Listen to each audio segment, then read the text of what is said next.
صحیح بخاری حدیث نمبر 2 بسم اللہ الرحمن الرحیم۔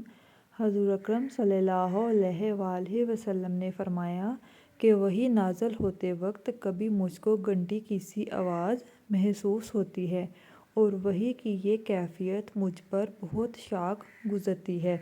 جب یہ کیفیت ختم ہوتی ہے تو میرے دل و دماغ پر اس فرشتے کے ذریعے نازل شدہ وحی محفوظ ہو جاتی ہے، اور کسی وقت ایسا ہوتا ہے کہ فرشتہ بشکل انسان میرے پاس آتا ہے اور مجھ سے کلام کرتا ہے، بس میں اس کا کہا ہوا یاد رکھ لیتا ہوں۔